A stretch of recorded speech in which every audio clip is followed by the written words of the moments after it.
Hello, my freaky darlings. Welcome back.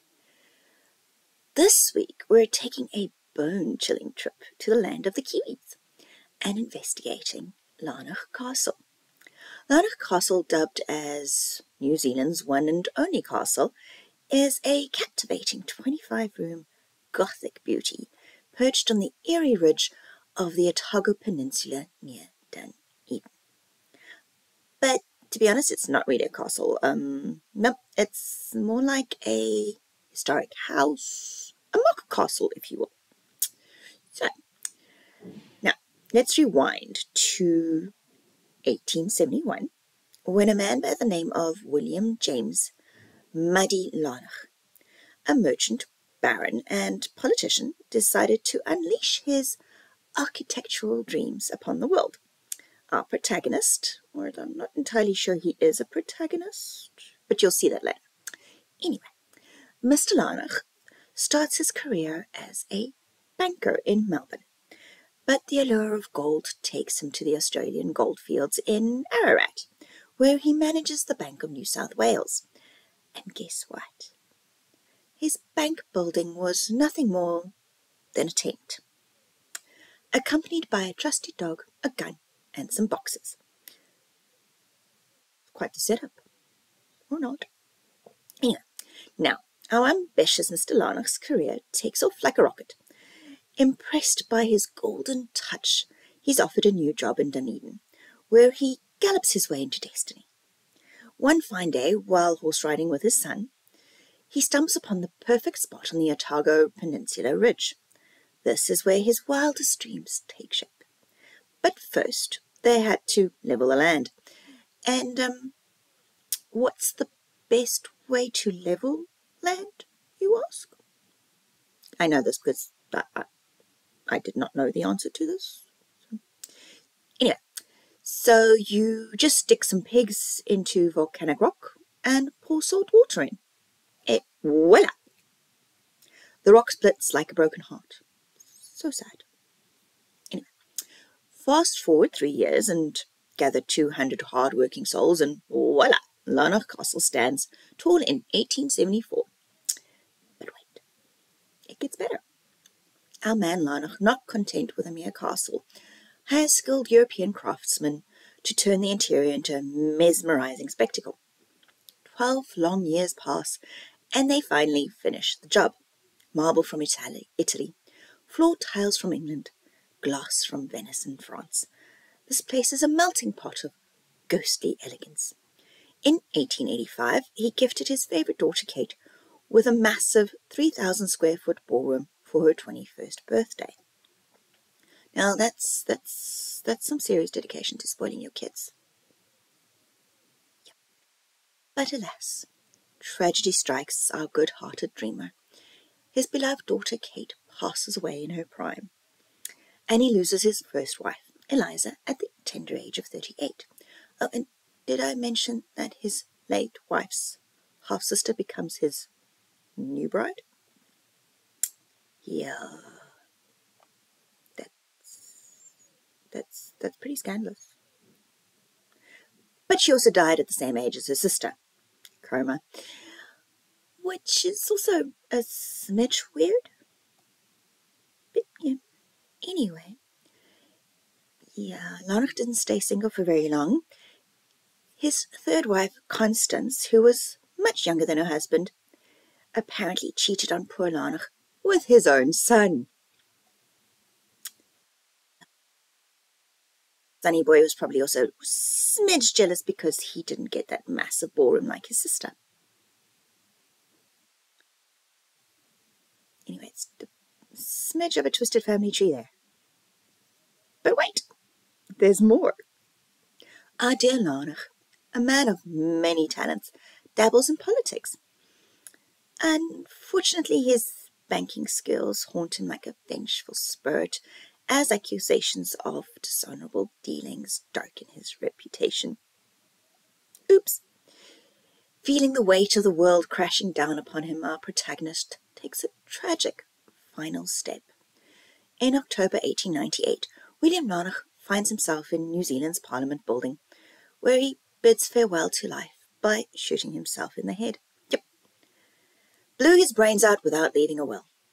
So his family scattered across the globe, torn apart by long sea voyages and an uncertain future.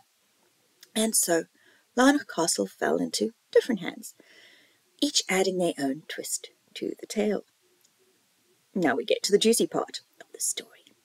After being sold by the family, the castle takes a brief detour as a lunatic asylum.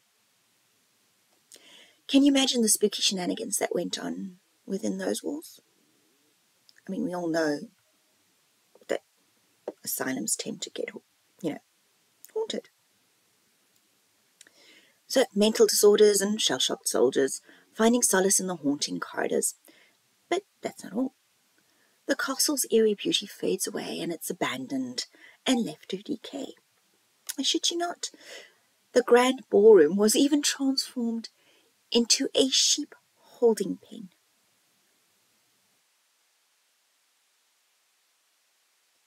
But anyway, then, like a phoenix rising from the ashes, the castle finds a new hope in the form of Jackson Purdy. He swoops in, buys the castle in 1927, and turns it into an antique showcase. But alas, his health deteriorates, and the castle is auctioned off once again, this time to Mr. Armstrong. But then World War II bursts onto the scene, and guess who gets a front row seat to the action? That's right, over 80 American soldiers find shelter within the castle's ghostly walls. The war ends, ownership changes hands, and the castle falls into ruin until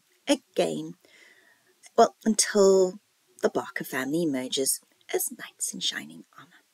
In 1967, during a fateful road trip across the South Island, the Barkers stumble upon Larnach Castle and are bewitched by its decrepit charm. They decide to restore the castle, despite its leaking roof and missing floors.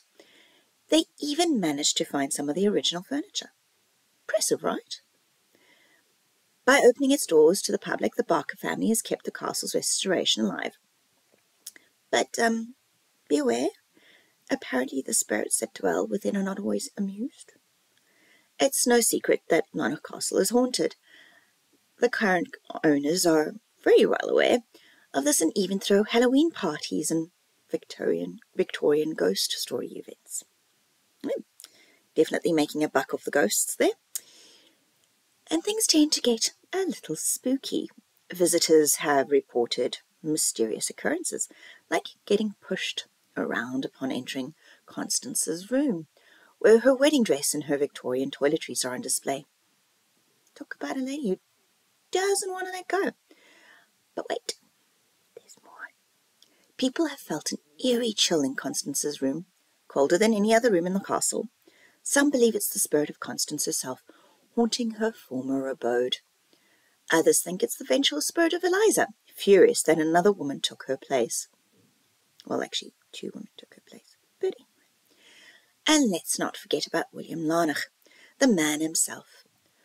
Witnesses claim to have seen a male figure roaming around the castle, and it's not hard to guess who it might be. Poor William's remains were disturbed in the family crypt, and his stolen skull even became a disturbing souvenir for a student.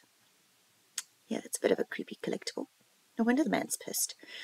In 1994, during a grand performance called Castle of Lies, a storm unlike any engulfed the castle. Thunder roared, lightning struck, and even the fireplaces seemed possessed by the supernatural. The performers reached the climax of the play, where William Larnach's tragic end is portrayed, and a flash of lightning pierced through the room. Some thought it was all part of the show, but apparently it wasn't. I guess William took offence. Can't really blame the man. Yeah, I don't think I'd want all my skeletons put on display like that. The energy within Larnach Castle is, by all accounts, palpable. Doors creak open and slam shut. Chilling draughts send shivers down spines, and the sensation of being watched lingers in the air. Some guests claim to have felt as if they were being suffocated in one of the bedrooms. Yeah, no, that's a bedtime story you won't forget. Larnach Castle welcomes intrepid visitors, and you can embark on guided or self-guided tours through its hallowed halls. And if you're feeling particularly daring, you can even spend the night. But be warned, the spirits of Larnach Castle may just make their presence known in the dead of night. Sweet dreams indeed. But anyway, that's it for this week. If you've enjoyed this video, please hit the like button and share it with people who are also fascinated by some weird shit like haunted places, urban legends, unsolved mysteries, conspiracy theories, serial killers, mythical creatures, ghosts, and other things that go bump in the night. Thanks for watching. Till next time, stay safe, stay healthy, and remember to keep your wits about you and watch out for those mischievous spirits lurking in the shadows. Anyway, bye.